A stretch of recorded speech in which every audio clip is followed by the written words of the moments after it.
One of the NFL's greatest quarterbacks to ever wear a helmet and lace-up cleats is UNLV's own Randall Cunningham. Michael S. Jackson sits down with him for an interview. Today I have former UNLV great quarterback Randall Cunningham. Thank you for joining us today. It is a pleasure. Now, a lot of people know you for being the quarterback of the Philadelphia Eagles, Minnesota Vikings, but a lot of people don't know that you're a running rebel. Tell us what that experience was like playing football here at UNLV. Well, leaving Santa Barbara, California in 1981 and passing up on an opportunity to go to USC and coming here, it was a great experience. I had a lot of fun. I met a lot of great people.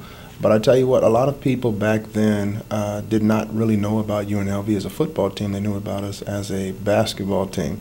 So when I got drafted in 1985 into the NFL, people were like, who is this kid? And God took over after that and allowed me to do some things that opened their eyes, and had a lot of great players here in college and in the players in the NFL as well. So now that 1984 football team was one of the best in Rebel history. How did you as a team overcome the stigma of being a football team at a basketball school? It was difficult because many of us came here because we liked basketball and we knew about Tarkanian, and Coach Hyde quickly turned us around, and he told us that this is a great school to be at and that if we did our job we would be recognized as a great football team. And we almost got ranked in the top 20. We lost against SMU our last game of the season. We were 11-1 or 10-1, and we ended up 10-2, so we didn't get nationally ranked. But we kind of put the team on the map. Coach Harvey Hyde was a great football coach and had a great staff, and he brought in great players from all over the United States. And we kind of turned it around, and unfortunately it hasn't been the same since then. Now, one interesting about your playing days here at UNLV, you started a club called the Bomb Squad. Can you tell us a little bit about that? Yeah, I don't know how you found out about the Bomb Squad. That's good research. Our club, the Bomb Squad, was just a club that I felt that I wanted to recognize players as a leader of the team. I wanted to recognize players who went above and beyond the call to be special, not just players who did good statistically, but players who might have been on the scout team or special teams who would really go full speed every play. And what I did was I got socks, these long socks, and I would cut them and we would put them on the wrist from here to here. And we would fold them down and it would look like a double or triple wristband, and people didn't know they were socks. So we would call it the Wing Club. And I would wear them, and then whenever guys would do great, I'd go over and say, hey man, you've earned your wings. And it became like a joke, but then guys got really serious about it and they wanted their wings. So we would give them their wings, and then we would strip them if they had a bad game or if they were acting crazy or got prideful. And the Bomb Squad was kind of like the receivers at first, but then it kind of turned into everybody on the offense and special teams and everything. So it was a way of developing unity among the team.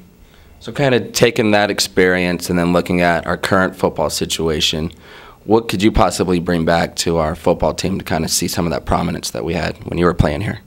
I think it really starts with coaching. I think that players have to want to play for the head coach, and I think that comes from coaches developing relationships with their players. We had Harvey Hyde, Al Tanera, Randy Whitsitt, Pat Hill, and a host of great coaches who loved the players. And if you made a mistake, they'd forgive you, they'd be in your corner. And I think that whenever teams are successful, it starts with a nucleus of people who care about players. And once the players begin to win, they begin to believe in the system that the coaches instituted. And I think, I can talk to the kids, which I do a lot, but at the same time, it has to come from the top and go down. And I believe that, with the seasons being 2 wins, 2 wins, 2 wins, 5 wins, and this year we're at 2 wins again, it's unfortunate, but it doesn't look good. And, there might be a changing of the guards. Unless we pull this season out and turn things around, which I believe we can turn things around, it might be unfortunate. We might have a new head coach here. You ever considered yourself a candidate for UNLV football coach? No, I'm going to stay in the middle school league and go into high school next year and be coaching in high school. But nah, I don't think I could do that. I'd rather be a consultant to UNLV, be someone who pours into them. I know offense. We broke the record for the most points scored in the history of the National Football League in 1998. I know offense. I can show them how to put together an offense that will be very successful.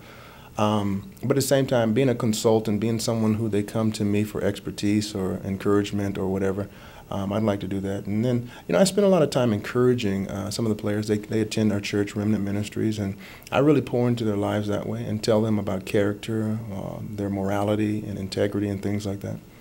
Now, looking at that 1998 year with the Minnesota Vikings, that was actually 2 years out of retirement. Mm-hmm. What was it about that team or that year that kind of sparked, just the great offense and the scoring power that you had? I know you had Randy Moss and Chris Carter to throw to, but It just seemed as a collective. What was it about that team?